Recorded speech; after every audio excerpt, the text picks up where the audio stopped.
What's going on, everyone? John Matrix here. Hope you're all having a wonderful day wherever you're at and whenever you're watching this. We're going to be jumping back into the SCP universe today with a requested video. This one's been requested by a few different people. We're going to be checking out Reality Benders featuring Dr. Clef and the GOC. Links will be down below to the original video without my commentary and reaction, and to the Volgans channel. If you could do me a favor, click those links. If you enjoy this video when we go through it, please go over there and give it a like. And if you enjoy the Volgans content and are not already subscribed to him, please do me the favor of giving the man a sub, as he definitely deserves it. Makes a lot of wonderful content for the SCP universe.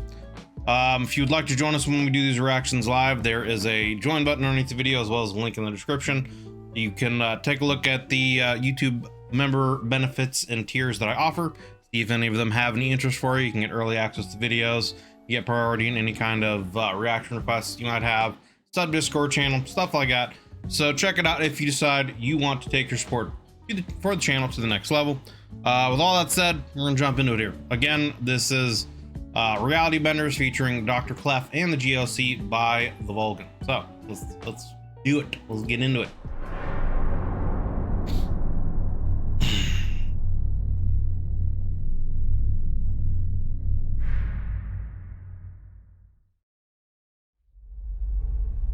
Good afternoon, everyone. I'm Dr. Miller, and today we're not going to be covering a specific anomaly, but rather a broader type of anomaly that we at the Foundation... I don't know why the quality was so low, but anyway. I'm actually going to restart that just because of that.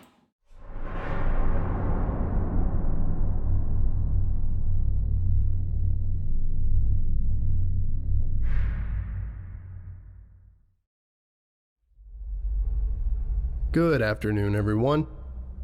I'm Dr. Miller, and today we're not going to be covering a specific anomaly, but rather a broader type of anomaly that we at the Foundation have observed over the years.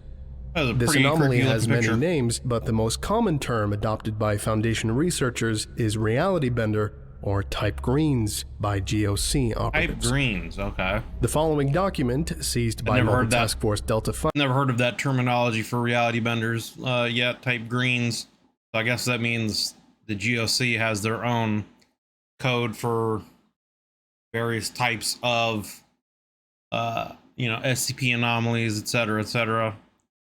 I don't know why, just for whatever reason, I kind of thought that maybe it was something that the SCP Foundation had created, and all the various different groups and organizations kind of basically use that so they can all, I don't know, be on the same page with what they were talking about. Kind of like how in Star Trek, all the different alien races in Starfleet use the same kind of classification for the various planets, but anyway.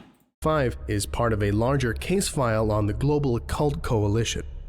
This section is an excerpt from a publication entitled Physics Division Field Manual 13, Special Circumstances, Humanoid Threat Entities.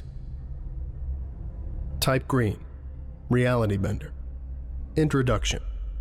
Reality Benders, Type Greens, have a certain mystique among GOC operatives. Some operatives even argue that it is impossible to terminate a Type Green, and that it is suicide to even try. I guess that could make sense in certain ways, right? Because if they can bend reality, I guess it depends on how strong of reality benders they would be, right? Like, they can only, manifest minor things or change, minor things, I guess, locally around them, maybe not as much, but, potentially they could bend reality to the point where they can never be hurt, never be killed, make it's so that anyone who tries to attack them, they just cease to exist before the attack even happens. You know what I mean? Yeah. The kill record of our organization says otherwise. The key to terminating Type Green entities lies in finding and taking advantage of their few weaknesses. In 95% of cases, Greens cannot predict the future and can be taken by surprise, have limited range, and cannot affect what they cannot perceive. They cannot impose their will on anything if they have no will to impose. True. And have human foibles that can be manipulated emotionally and or rationally. And I mean, in the Ouroboros cycle, I know this, potentially is different canon universe, whatever, but in the Ouroboros cycle, I can never remember the guy that used the reality anchor to destroy the Gate Guardian. I can never remember his name, but that's essentially what he did. So would that be something that I guess someone could use? Could you use essentially reality anchors to kill, reality benders? I would assume you could at least use them to nullify their effects. So have they weaponized that in any way? Would they be able to, like have some kind of, I don't know, dart gun or whatever that has some kind of reality anchor built into it that, if they get shot with, nullifies their stuff? You could put like a collar around them or something like that nullifies their effects, kind of like how they had that in like X-Men where they could nullify their mutant effects with like some kind of collar or bracelet or something. Sequence.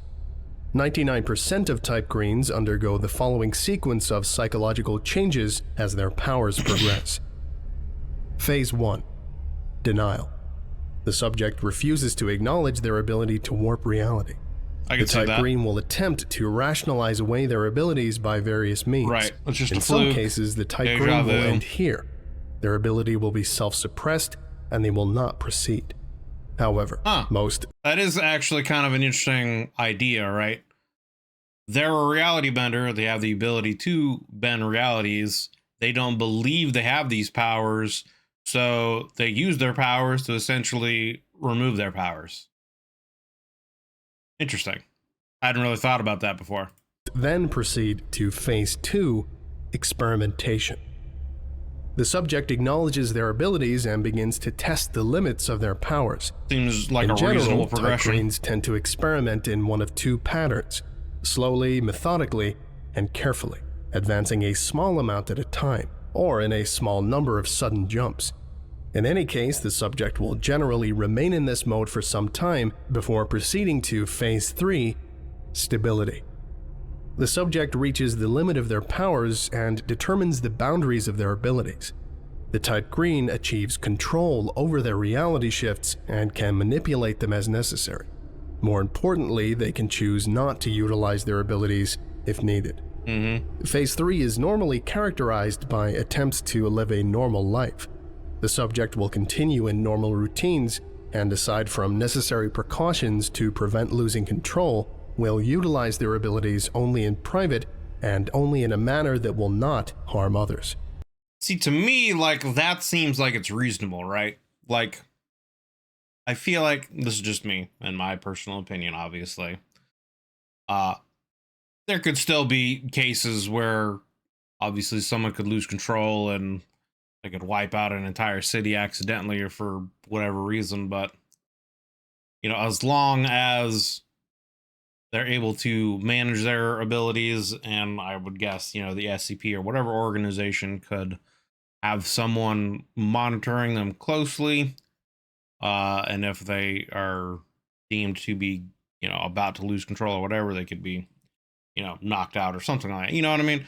I feel like they should be able to live a normal life. You know what I mean? Like, they're aware of their abilities. They're doing whatever they can to suppress their abilities. They only use it in small means and in private, but I understand that's not how the SCP and the GOC operate. The SCP wants to absolutely make sure that none of this knowledge is out there, and the GOC essentially sees these in general as threats and just wants to eliminate them. They're threats to normalcy and humanity and just wants to eliminate them. So. These type greens may be classified as threat level 1, monitor, do not engage, but should be monitored closely due to the risk of proceeding to Phase 4, the child gone.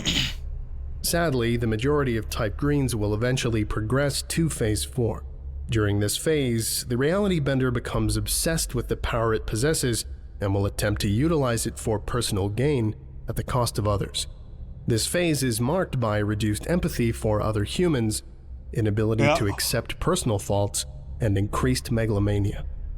Although warning signs are numerous, the key aspect of a Phase 4 is the use of their abilities to manipulate other humans. Teenage and young adult type greens will typically use their abilities for sexual purposes, while children will attempt to make strangers their friends.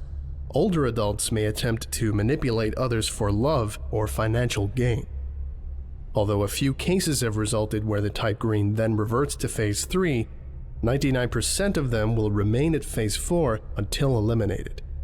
For this reason, Phase 4 type greens should be considered Threat Level 5, immediate threat, and eliminated immediately, as they represent a major threat to all aspects of the fivefold mission. Termination. Any attempt to eliminate a type green must take into consideration the three factors for dynamic entry in close-quarter battle. Speed. Type greens are able to quickly react to any threat. In order to ensure a successful kill, the operation must take no longer than 1 second from initiation of hostiles to termination of subject. Now, this is just me and my thinking, right? You know, if I were a reality bender and I had gained enough, control over reality, I would essentially create like almost kind of like a skin-tight force field, around my body that was impenetrable. So that even if I wasn't paying attention to something, if I was attacked somehow, I would be fine. You know what I mean? Like, you would think that at least at some point in time, some kind of reality bender would have like thought about that, and it would be pretty difficult to even surprise them or do anything about it. And then they would be aware that they were being watched, attacked, etc. I don't know. This is the average time it takes for a human being to reflexively react to an unexpected threat or event. Surprise. Type greens are able to quickly adapt to known threats. It is recommended that a bluff play be carried out. An overt threat is to be presented to the subject for them to fixate upon, while the actual kill is carried out from an unexpected direction. Gotcha, do a little Violence misdirection of action. The kill method chosen to eliminate a type green must ensure a successful termination on the first shot. Sniper weapons should utilize large caliber rounds, preferably hollow point for maximum expansion or armor piercing as needed. Firearms are, of course, a secondary kill choice. Explosives are recommended, but may not be usable due to collateral damage risks. If firearms must be used, multiple shooters should be present, and all should aim for headshots if possible, or center. See, again, like, I feel like you would have to like really like you're saying, you would have to go for like base of the skull, instant death, no chance of survival, kind of a kill shot. Because I think even if you like hit someone in the heart, there's still a few seconds of life in them, before they would go. And if they're powerful enough, they'd be able to like heal themselves. You would think, right? They can bend reality, so they could bend reality to heal themselves, and or they could so the event didn't even happen type of situation. Enter torso shots if necessary. Example. Names have been redacted for security purposes. Subject Alpha, Alice, was a 90-year-old Caucasian woman living on a farmhouse in Town A, Anytown, USA. Alice first came to the attention of the GOC following reports of ghosts haunting the fields outside her town. Initial covert investigation was able to rule out the presence of actual spectral entities through Veritas scanning. Further investigation was approved. A GOC special observer, Oscar, proceeded to Anytown with a full support team, posing as the cast and crew of the reality television program Ghost Finders Incorporated. Subject Alice was discovered to be living alone with 2 cats. She had been widowed for 3 years prior, and her children all lived out of state. Subject Alice proved personable and charming, and often engaged the operatives in conversation and provided them with tea and home-baked cookies. Oscar soon determined over the course of the next few days that Alice was the proximal cause of the apparitions, as they only appeared when Alice was either asleep or not present.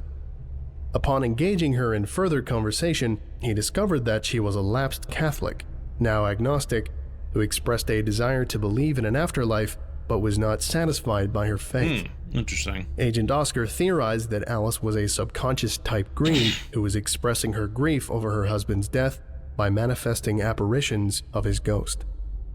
Following a lengthy philosophical discussion, including a discussion of Pascal's wager, the apparitions increased in strength and clarity, allowing Oscar to obtain a clear photograph of the entity. He then presented the photograph to Alice for identification.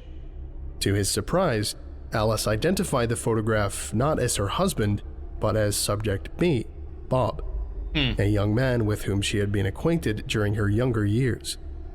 Interesting. Interesting.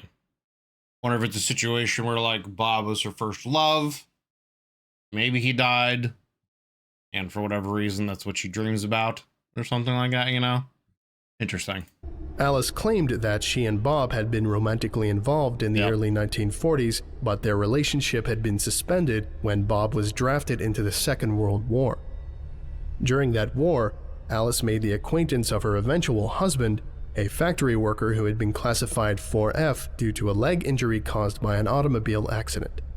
2 days after Bob received her Dear John letter, he was killed in Normandy during Operation Overlord. So she probably just feels like super guilty about that, you know? It's a rough situation, man. Alice's heightened emotional state caused the apparitions to increase in frequency and intensity, including physical manifestations. After a GOC operative was injured by a Luger bullet fired by one of the ghosts, Central ordered termination of the subject. Operative Oscar requested permission to attempt a non-lethal soft kill, citing second mission concealment concerns. Permission was granted. No record remains of Operative Oscar's subsequent conversation with Subject Alice, but it convinced the subject to manifest an apparition of Bob that night, the first time that she had manifested an apparition in her own presence.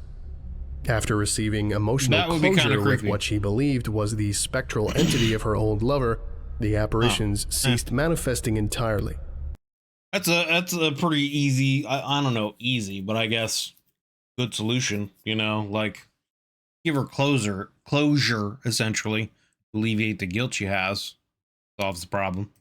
Subject died 3 nights later in her sleep of natural causes.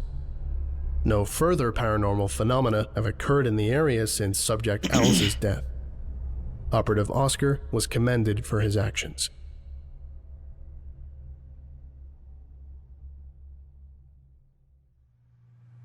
Afternoon, everyone.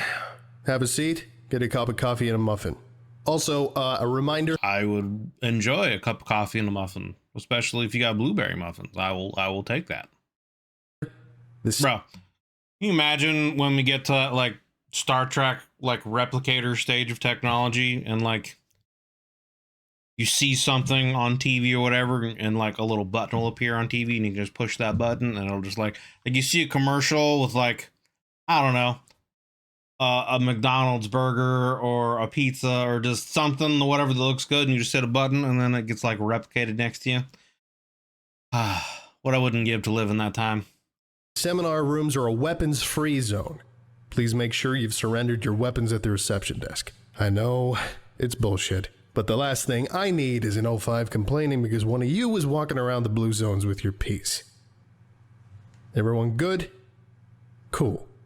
Cool, brother. Today's seminar is a subject near and dear to my heart. Reality Benders.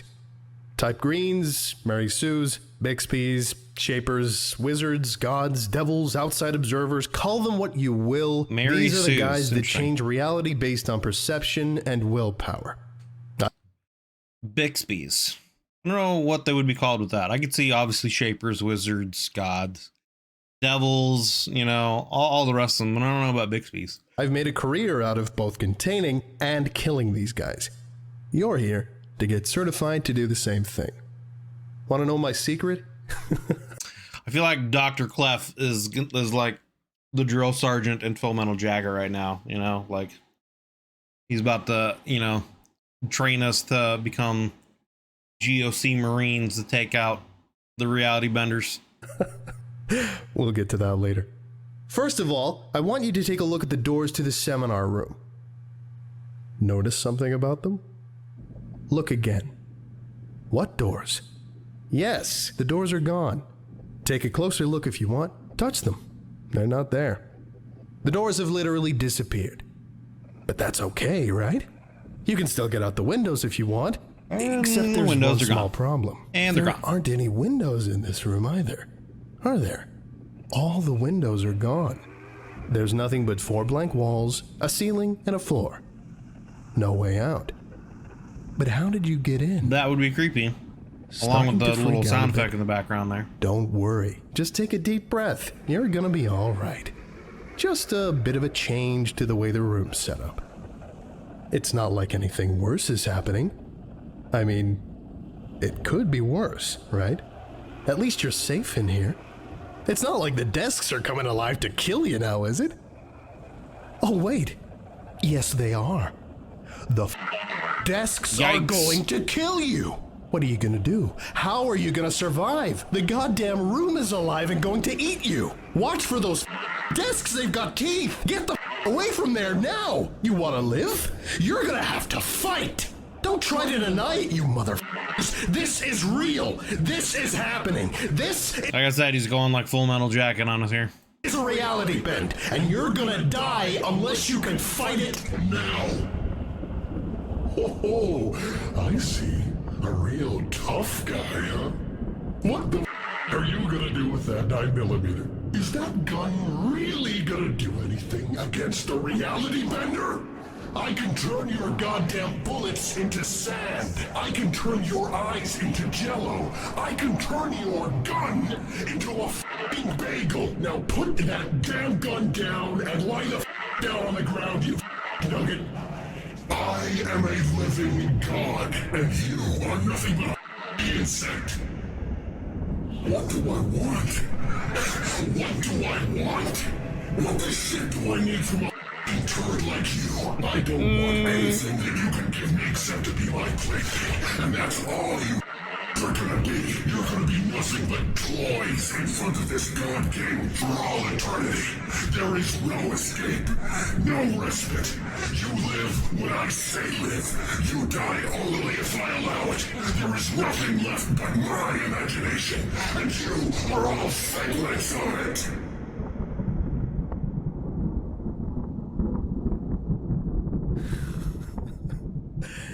All right. Yep. Yep. Yep. All right. Yeah. Would definitely need to change your pants after going through that. I'm just saying. Hit the lights. Everyone breathe in and out. Deep. Breathe in. Breathe out. Breathe in. Breathe out. You feeling better now? Let me tell you what just happened. Each and every one of you has just had a bad trip. All of the food on that back table was laced with a powerful hallucinogen. It's my own personal recipe. In addition to hallucinations, it renders one very susceptible to suggestion. That's fucked up, man. He laced the muffins, dude. Never gonna trust a muffin again. Combined with some simple hypnosis and some special effects trickery, the end result is as close as we can get to showing you what a reality bender's attack feels like. The support staff are pumping in an aerosolized counteragent into the air vents as we speak. It's gonna feel like shit in a moment. You'll find barf bags under your chairs. Take a moment to let it all out. Great class. I want you to reflect my back favorite on that class of the moment day. when you realized what was happening. Do you remember that feeling of helplessness? Do you remember what it felt like to realize the reality no longer existed, and you were nothing but toys for a hostile will that controlled everything? Remember that and hold on to it the first time you're about to go up against a reality bender. If you ever think that maybe you can contain them, or maybe they can be reasoned with, remember what it felt like when you were tripping balls and nothing was real. Then kill that motherfucker before he knows you're even there. You're all certified now. Class dismissed. That would be one hell of a class. That would be one hell of a class. I would never be able to look at muffins the same. And, yeah. Yeah. It's not a certification class I would particularly call my favorite. But, you know, definitely got the point across. That the idea is you want to terminate them before they even know what's going on and you're there. Otherwise, your ass is pretty much grass. This article was written by Dr. Clef. Link in description. I would like to give a special All right, well, there we go. That was Reality Benders featuring Dr. Clef in the GOC by the Vulcan. Interesting. You know, the first half was just a little sequence kind of talking about the different types of reality benders. Well, I guess not the different types, but just reality benders in general and the different phases they kind of go through along the progression of realization of their powers and progression of their powers. It sounds like most of them are fairly benign. Most of them kind of tend to keep to themselves. Some of them even, I think the majority of them even deny their powers even exist and thus use their powers to remove their powers so they just become normal people. But there are a few obviously that kind of get a god complex or, you know, force people in situations that they shouldn't. I could definitely see, you know, either both, you know, superhero and supervillain complexes kind of coming out of that. You know, people wanting to use their abilities to help others, obviously because they're playing with stuff they shouldn't be. Both the GOC and SCP wouldn't like that. Then they also really wouldn't like people, you know, using their abilities to force people to do other things that they shouldn't be doing, especially if someone is like, you know, a serial killer type. You know, you could definitely see some crazy shit happening with that. But and then obviously then the next half goes into nice little you know, demonstration by Dr. Clef there. And like I said, if I were in that class, I would perhaps change my pants and I would never want to eat a muffin again. So, but great video as always by the Vulcan. The links will be down below in the description to the original video without my commentary and reaction and to the Vulcan's channel. Please do me a favor, if you enjoyed this video, give it a like. If you enjoy the Vulcan's content and you are not already subscribed to him, please do me a favor, go over there and give the man a sub, as he definitely deserves it. Makes a lot of great content and puts a lot of time and effort into his videos for the SCP universe. So yeah, if you enjoyed this video, consider leaving a like and a sub, as it helps me and it helps the channel grow. If you'd like to join us when I do these reactions live, there is a join button underneath the video, as well as a link in the description. You can get early access to videos. You can get priority in any kind of requests you might have. There's a sub Discord channel for members, etc., etc. So just take a look at the YouTube membership benefits and tiers that I offer. See if any of that has any interest for you. If you decide you want to take your support to the next level. But with all that said, thank you guys very much. Hope you're having a wonderful day. Really appreciate you taking the time to come in, hang out, watch the video, and check out the channel. Hope you enjoyed it, and I hope you're having a wonderful day. We'll talk to you later.